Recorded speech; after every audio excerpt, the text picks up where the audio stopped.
Good morning, Year 10. For today's lesson, we're going to have a look at cognitive explanations of depression.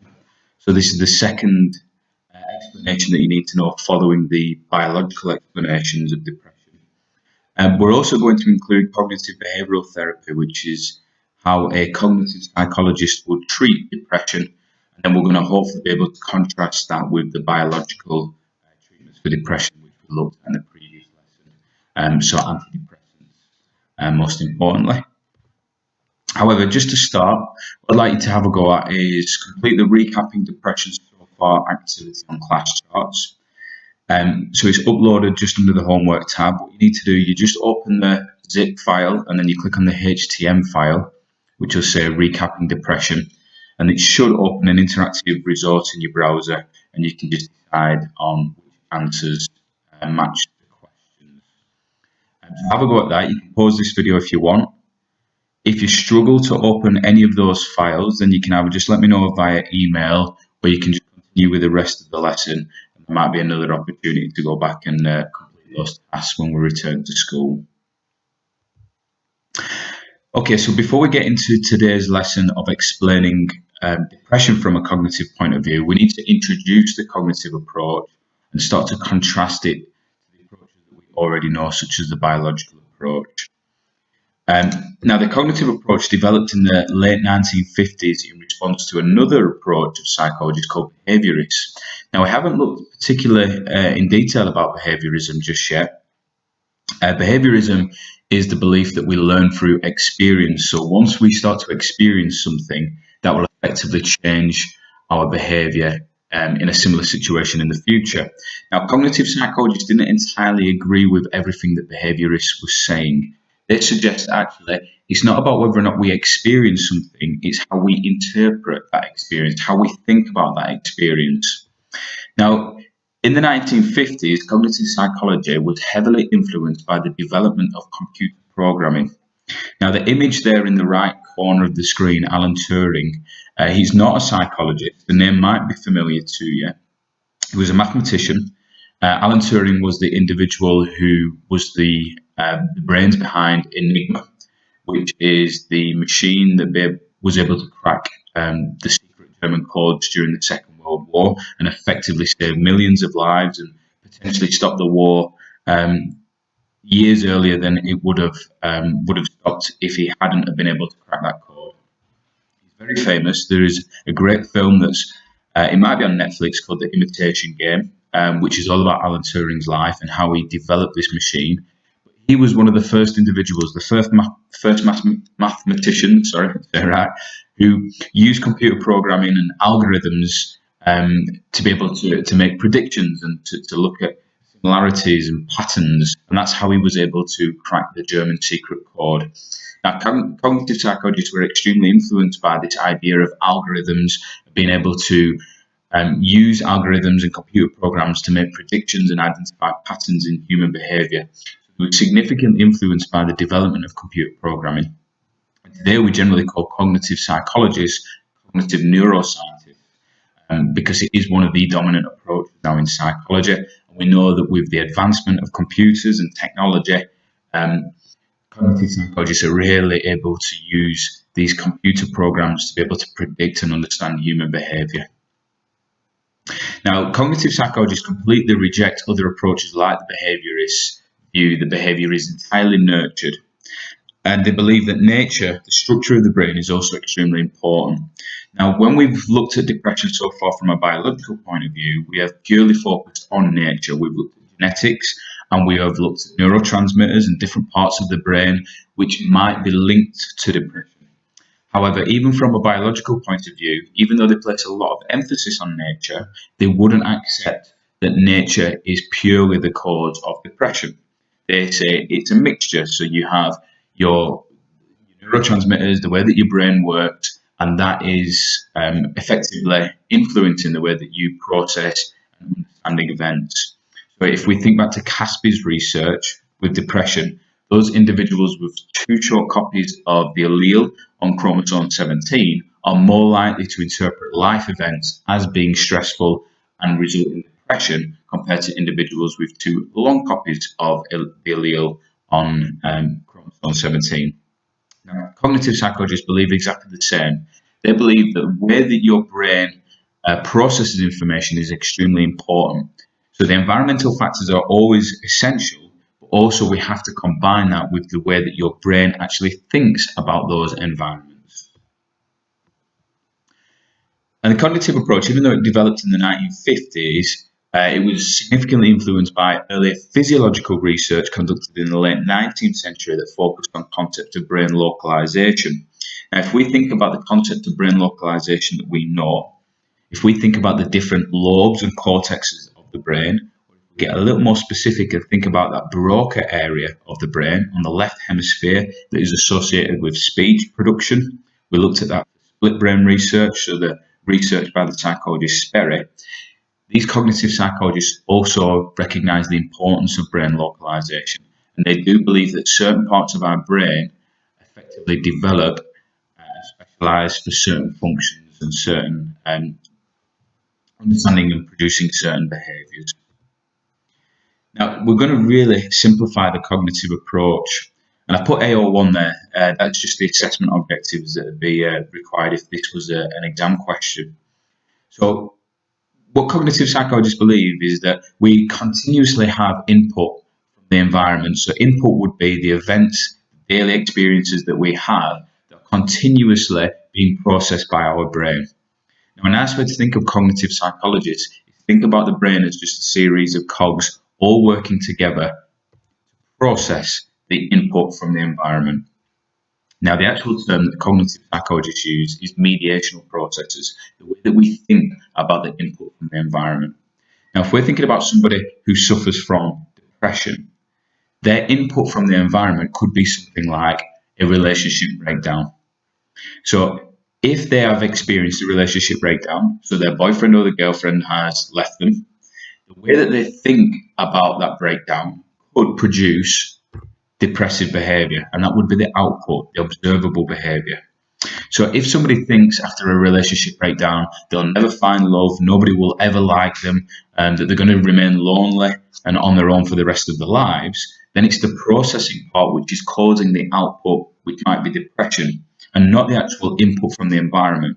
Because another person might interpret that same input, the same relationship breakdown, in a different way. So their processing or mediational processes might think positively about that relationship breakdown, thinking it's an opportunity for growth, I'm better off without that person, or if it didn't work out, it was never meant to be. There'll be somebody else who is a better partner for me in the future.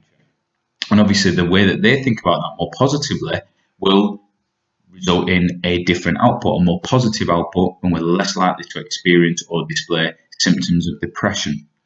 All about the processing, it's all about those mediational processes from a cognitive point of view. Now, because certainly in the 1950s, early cognitive psychologists could not actually see what was happening inside the brain, they could only observe the input and the output. So cognitive psychologists would look at all of the factors and the events that led to the behavior that they can actually physically observe, so in the context of depression. So it might be relationship breakdown, maybe the loss of a job, the loss of a loved one, the output, the observable behavior, somebody struggling to get out of bed, somebody struggling with sleep, somebody feeling down, depressed and upset.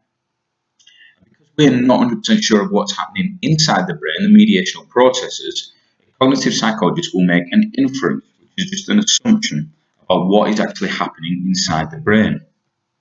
Now, these inferences would be quite open and generic. They would be quite large scale, just assuming in the context of depression that the way somebody's thinking about these behaviours is incorrect, or it's maladaptive, or it's not working as effectively as it could be or it could do.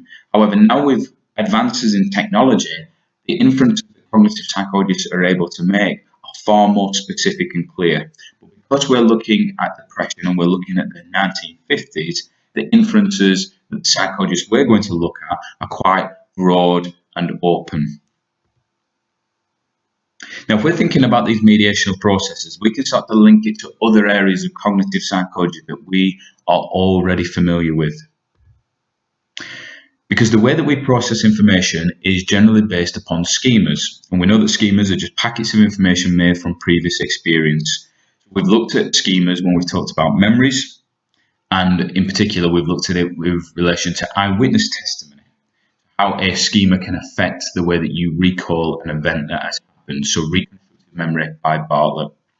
Now, if we've argued in the previous slide that some people interpret some events negatively and other people will interpret the same events more positively, then we can start to explain why somebody might think about these same events, negative and positive, due to their schemas, their past experiences, and the way that they have potentially been brought up, been socialized, or the events that they have experienced prior to the events resulting in the depression that we're observing.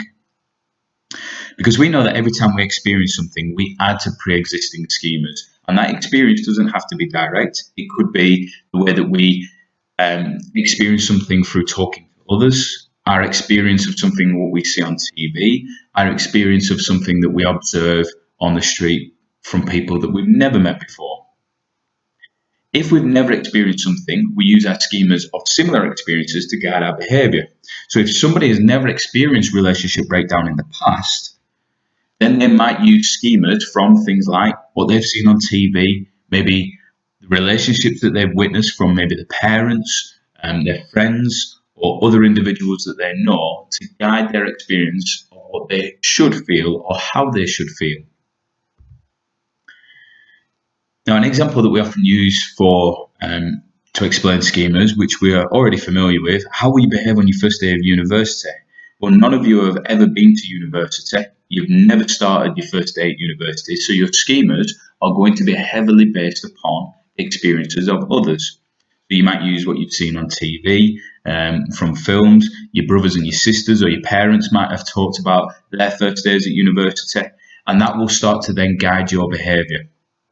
If somebody had quite a traumatic experience on their first day at university, so that they felt very anxious and that they got lost and they found it very daunting to start university, that might then make you start to think about that same experience in a more negative light, and you might be a little more worried about starting university.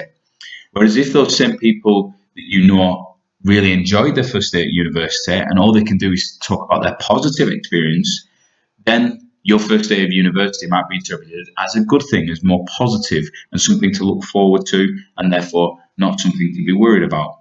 So your schemas can heavily influence how you process information, so your mediational processes, and whether or not you will start to interpret an event as being positive or negative. Okay, so I would like you to read page 55 of your textbook on class charts before continuing. You don't need to take any notes, just familiarise yourself with the information, because as we start to talk about some of these concepts, it's better that you already have information in your working memory to help you understand what we're talking about. So if you want to pause the video and have a quick read, just page 55, and then we'll continue with the slideshow.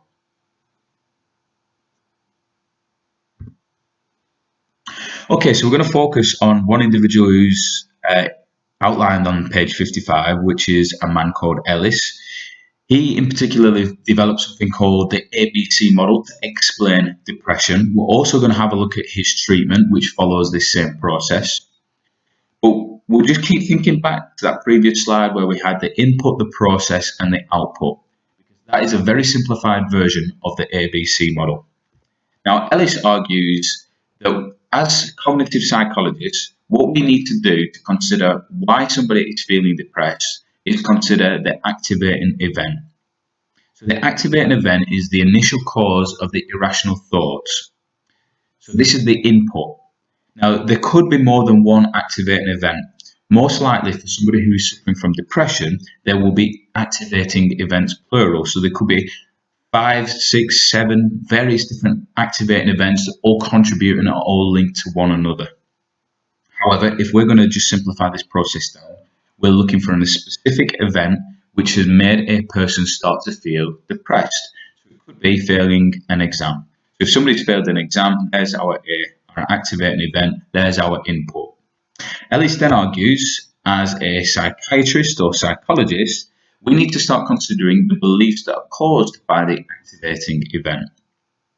So this is where we're trying to make an inference about the way that an individual is thinking. So this is the mediational processes. So we might ask a person to talk about the activating event and why they think the way that they think following that event.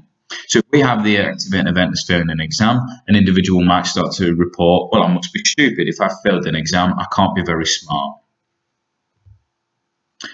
We also then start to consider the consequences, which is the output, and this is the resulting behaviour. So an individual who fails an exam, they might think, well, I'm stupid. They might think, well, what's the point in me trying to revise? What's the point in me going to school? Why should I do my homework if I'm too stupid to learn the information anyway? So here we have the input, the process, and the output. We're making inferences about B, but we can clearly see A and we can clearly see C consequences. So we can see the input, we can see the output. We're making an inference about their belief systems. So if we have a look at this exam question, we've got Alicia. She's diagnosed with depression 6 months ago after she separated from her boyfriend. She says she feels like she's alone because she's the only person with this mental health problem. Oh, Alicia, she's changed the name, the way that she spells it. Alicia's friend says that this is not true because the features of depression show that there are many other people who have depression. Explain using cognitive theory how Alicia may have developed depression. So if you want to pause the video and attempt this question, we'll talk about the answers. The answers are also contained in the notes on the PowerPoint. However, have a go at it first without any notes, just using that scenario. Make sure that you talk about Alicia. I suppose it doesn't matter how you spell her name, because I've spelled it 2 separate ways. As long as you're talking about Alicia and information from the context, you will likely score marks. So pause the video and have a go at that question. Okay, so we know that we want to really talk about ABC, Ellis's ABC model. However, if we just talked more generically about input, process, output, then there is no reason why we couldn't score marks, because that is cognitive theory. The question isn't specifically asking us to talk about Ellis. So we know that, first of all, we have to identify the activating event or the input. Well, Alicia's diagnosed with depression after she separated from her boyfriend. So it looks like the relationship breakdown is the activating event. So we want to make that really clear to the examiners that the activating event, the input, the reason that Alicia is feeling depressed, we believe, is because of her relationship breakdown. Then we have to start thinking about her beliefs. Now, it doesn't go into a lot of detail with her beliefs, but we know that she's already been diagnosed with depression, and we know some of the symptoms of depression. So as part of the beliefs and the consequences, we can start to link in our previous knowledge, understanding, demonstrating our understanding of depression. So her belief systems might be that she's feeling lonely. It might be that nobody will ever love her, that she might never go into a relationship again. She might be feeling sad that the relationship broke down because of her. Most people do report feeling that they are inadequate after a relationship breakdown. Consequences, well, we can clearly see the consequences that she has been diagnosed with depression. So if we have the 3 elements, the activating event, the relationship breakdown, the beliefs that she's alone, that she's lonely, and she's potentially thinking that she will never be in another relationship, and the consequences, certainly that she's been diagnosed with depression, then we'd have more than enough information to score 2 marks on that exam question. Not asking us to talk about the therapy yet because we haven't gone through that therapies just yet. So now we'll move on to the actual treating depression using the cognitive approach. So it's called cognitive behavioural therapy, CBT. You can use the acronym CBT if you want to use that CBT. It's not a problem at all. Most examiners will be familiar with CBT. Now, if we know that cognitive approach is focusing on the process, and we're making inferences about the way that somebody thinks about something, the way that they think about these activating events or this input, what we need to do as therapists is really start to challenge the way that they're processing information. So we've really got to challenge those mediational processes. We've really got to make the patient think more positively about the same activating events. Because therapists can't change the events. Events happen. We can't control a relationship breakdown. We can't control somebody getting married. We can't control somebody losing their job or starting a new school. However, we can start to change the way that somebody thinks about these same processes, these same input, these same activating events. We can really start to change the way that they're processing this information. If we can change the way they process it, then the output, symptoms or the behaviours and the characteristics of behaviour that they will display will effectively change because of the way that we've changed the way that they think about something. So we're looking at something called rational emotive behavioural therapy developed by that same individual, Ellis. Now, it's very easy to understand because all we need to do is go back to the ABC model. Apart from now, we include two additional steps. We include D and E. So it's called rational emotive behavioural therapy. But if you want to remember it as the ABCDE model, as long as you remember that that is a form of cognitive behavioural therapy, sometimes it's easier to understand. Then you remember each one of the letters A, B, C, D, E is one of the steps or techniques involved in the therapy. Now, A, B, C, very simple. They're exactly the same. Apart from now, we have to focus on the therapist. So the therapist asks a patient about their activating event. So what caused them to start thinking negatively or feeling depressed in the first place? They ask the patients to record down any beliefs or thoughts that they have in response to the event, the consequences of such beliefs. So if we use the example of Alicia, the activating event, she writes down her relationship breakdown with her boyfriend, her beliefs that maybe she feels lonely, that she will never be in a relationship again. The consequences, well, she's struggling to sleep. She's showing signs of depression. She's now been diagnosed with depression. Now we're left with the two key parts where the therapist is more directly involved in challenging the thought processes of the patient, D and E. Now the first one is dispute. So the therapist will dispute and strongly challenge the thought processes that is being made by the patient. So if we use the example of Alicia, Alicia has experienced relationship breakdown. Maybe she believes that she will never form a relationship again. The therapist is there to challenge that belief. So it could be that the therapist challenges her views by saying, well, everybody experiences relationship breakdown at some point in their lives. Most people will form a new relationship once they feel ready to move on. It might be that if the relationship broke down, then it wasn't the correct relationship to be in. So the therapist is strongly trying to challenge the beliefs and make a person start to reevaluate or reassess the way that they think about that same activating event. The E stands for effects. So a patient is asked to consider the effects of their irrational beliefs and how it's negatively impacting themselves and potentially others. So the therapist is asking effectively the patient, and we'll use Alicia as our example, to think about her belief systems and how they are currently resulting in negative behaviour being displayed. And if she changes the way that she thinks, if she adopts a more positive way of thinking about these activating events, what the effects might be. Well, obviously, if she thinks more positive about her relationship breakdown, the most positive effect is that she will potentially relieve some of the symptoms of depression. She won't feel as lonely. She might then be able to go back to work or be able to form new relationships and meet new people.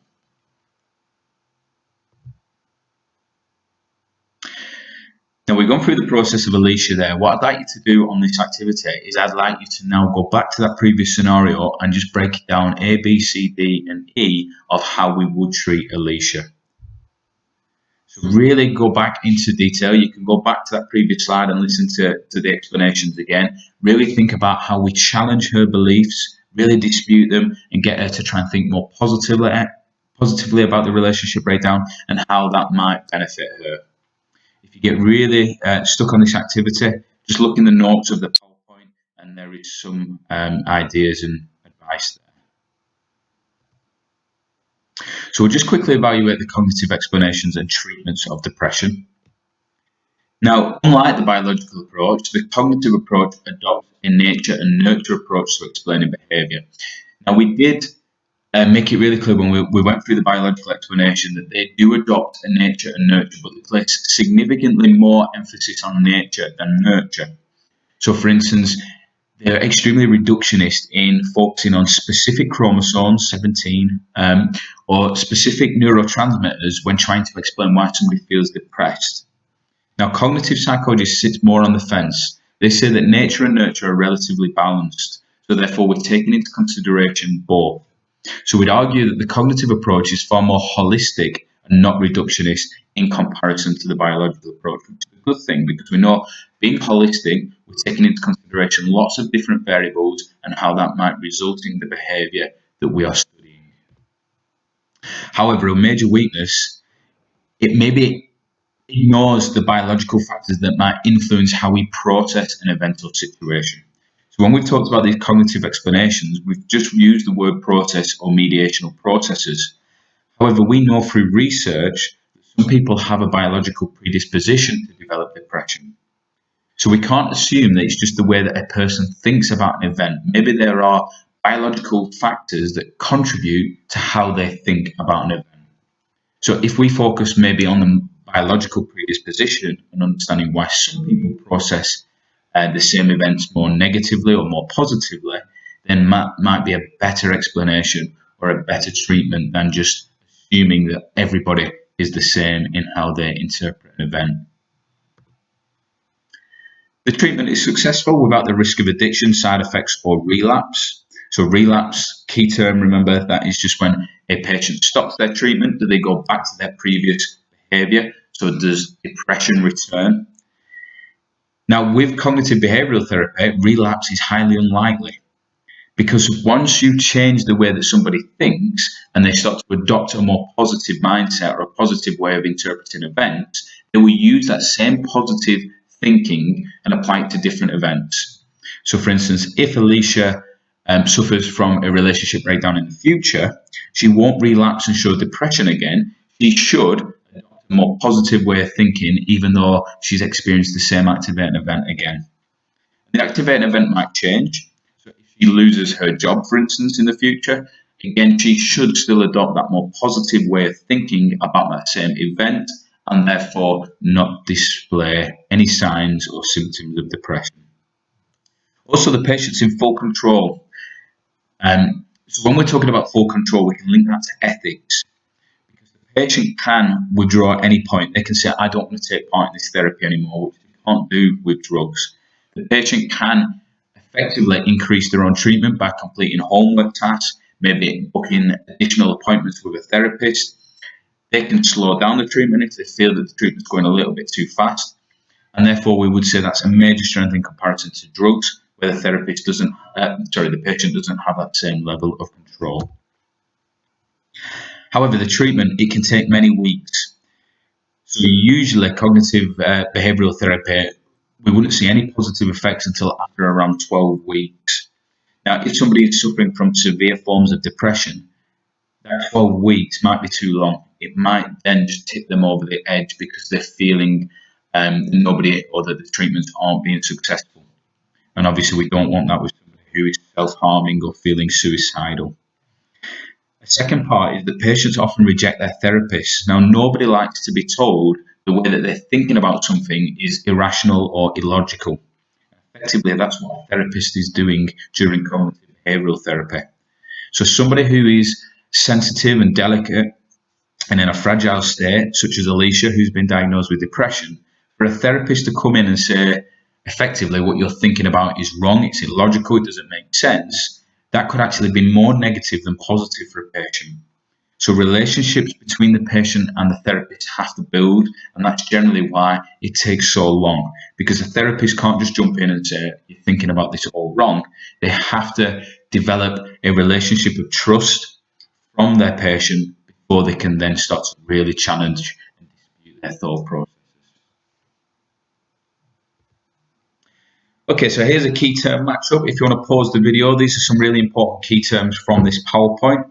All you need to do is just write the letter down and write the number. I'll give you a few minutes if you want to pause the video, and then we'll quickly just run through the answers. The answers are also in the notes if you just want to have a look at the notes section of the PowerPoint. Okay, we'll go through the answers. So inference is number 2. An assumption made based upon observable behaviour or evidence. Number two, B is... I don't know how to help with that. Here are other things you can try. Sorry, Google's getting involved again. B, schemas is number four. Packets of information made from previous experience. These packets help us process and understand the world around us. C, nature is number seven. Considering how the internal factors such as our genetics influence our behaviour. D is number six. So nurture is considering how external influences from our environment affects our behaviour. E, mediational processes is number three. The specific key terms that explain how we process information from our environment. F, holistic is number five. Explaining behaviour by considering how all of the possible variables interact to produce the behaviour being observed. And G, reductionist, is all the way at the top, number one, explaining behaviour by simplifying complex interactions and processes to a simple or singular explanation. Okay, so this is a stretch and challenge activity. This is optional. You do not need to know any research at all for cognitive behavioural therapy. So this is just a really good study that I teach my A-level students. So March in 2007 compared cognitive behavioural therapy to drug therapy. I've put the results there. What I'd like you to do is I'd like you to consider why this study might support the usefulness of cognitive behavioural therapy. So look at the results. That is, each of the results is a percentage of the patients who showed signs of improvement. The 327 patients were randomly allocated into one of the three conditions. And all I want you to do is write an explanation of how this research might demonstrate the usefulness of cognitive behavioural therapy to treat depression. Now, when you're doing this, always use the data. So always justify, because we're evidence-based, your explanation by using the numbers from each one of the conditions.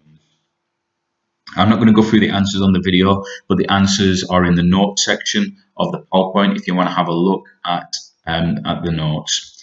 There's also additional research. Butler and Beck in 2000 carried out a meta-analysis of research into the effectiveness of cognitive behavioural therapy to treat depression and found that 80% of patients benefit. So we have a key term there from the previous lesson, which is a stretch and challenge, a meta-analysis. Combination of all published results into one single statistical analysis. So we're getting a massive sample of participants. And with that meta-analysis, they're still finding that even with an exceptionally large sample of participants and a large amount of data, 80% of patients benefit, which is very similar to what March in 2007 also found. So it demonstrates that this therapy does work. Vast majority of people who suffer from depression. Okay, so it is Easter now. So this is our last lesson before we break up for Easter. You are entitled to 2 weeks Easter holiday, even though school is shut. I would have set you this activity anyway, so please don't feel I'm being harsh. This is what we would have done if this was our last lesson before the Easter holidays. What I'd like you to do, I'd like you to imagine that you've been appointed by the NHS to help individuals diagnosed with unipolar depression understand the treatments that are available to them. So you're going to create a leaflet, and in this leaflet, you must explain how, that should say drugs, not dogs, how drugs and cognitive behavioural therapy can be used to treat depression. I want you to outline the strengths and weaknesses of each treatment to allow a patient to make an informed choice about their treatment. Now, we're going to imagine that the patient has the choice following reading your leaflet, so they can decide whether or not they think that drugs or cognitive behavioural therapy is more suitable for themselves. What I want you to try and include in your leaflet, I want you to try and make sure that you use appropriate language for the NHS. We want it to be really professional and scientific, so you must write in full sentences. Try and use the correct terminology, and because we're going to be doing this on computers, please make sure that you do spell checks, like I have done with my explaining how drugs and dogs work. Briefly explain the biological and cognitive explanations of depression. So you should just outline, maybe in a paragraph, how a biological psychologist and a cognitive psychologist would explain the cause of depression slightly differently, because that would then help a person understand why drugs or cognitive behavioural therapy might work. Obviously, with leaflets, we want to make them eye-catching and colourful. Try and make them really colourful for an individual to want to read your leaflet. Once you've completed your leaflets, it doesn't matter if they are completed by a Microsoft Publisher, Microsoft Word. If you want to do these as a PowerPoint, you can do that, and we'll just imagine that we print them off and stick them together. That's absolutely fine. I just want you to upload them back to ClassCharts. You have full 2 weeks to do this, so the deadline will be the 20th of April. So maybe